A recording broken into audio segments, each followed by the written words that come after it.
Sabi nila na kung nais mo rin na mahani sa magagaling, dapat matalas ang diwa, ang tabas ng delay, higit pa sa mas matalim. Bawal maging mabait at ibaling sakim ka sa nais mo na marating, at ipakita mo na masigit ka pa dun sa napili nilang magaling. Paano ba sunugin yung mga tunog sa napili mong paraan, para maipakitang mapis at hindi na mahina gaya nung nakaraan?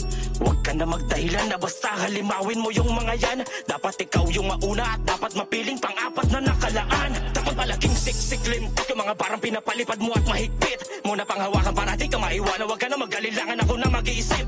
Ako na bahala na pumugot ng mga walang laman ng mga ulo, di kailangan mag-isip. Dahil para sa akin ay parang baliwala rin ang mga kukote na hindi marunong mag-isip. Teka lang o teka, anong teka? Diretso na sa magpas lang, sa akin lahat yan lamon, kung sino maghamon, nasahan na mapapas lang. Huwag ka na maawat, kahit mong makaawahi karapat dapat lamang nakikitilin yan. Mga maihilang nila lang ang mga tira, magaang kaya nga dapat ang dadaitin dyan. Pwede bang umentra, halika kayo rito ng maisang kutsa lahat.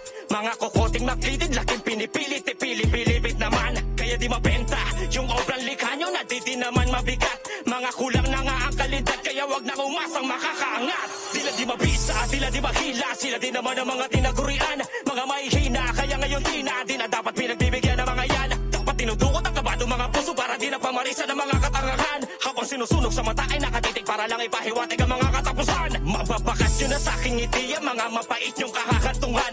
Habang dugoy dumatanak, ako'y tumatapak sa ulong pinaglaruan. Gamit yung karit panikamatayan na ipinapasa pa sa aking kamay. Kaya ngayon makakasaksi ka ng mga verbal na pagpatay. Sabi nila na kung nais mo rin na makani sa magagaling, dapat matalas ang diwa, ang tabas ng tilay, higit pa sa mas matalim. Bawal maging mabait at ibaling sakim ka sa nais mo na marating, at ipakita mo na masigit ka pa dun sa napili nilang magaling.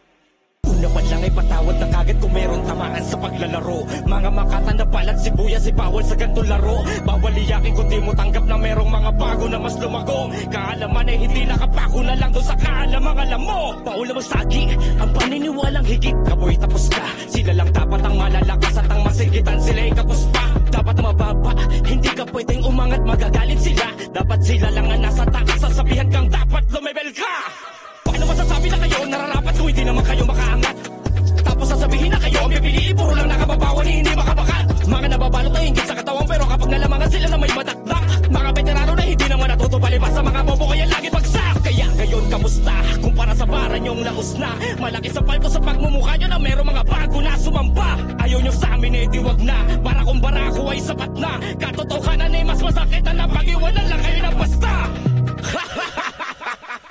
Kapag kalmado o tahimik ka, di pala kibo, inaabos at pinipilit na makita yung kulong. O sige, pagbibigyan ko yung mga nais nyong mangyari. Pag demonyo yung naghari sa aking isip, mayayari. Tong mga kupal na nag-aasal na mabait, akala nyo di ko batid na kayo mismo papatid. Sa lubid kong iningatan at inarya mag-isa, pinagdama lang kayo, tamo ngayon na mati na.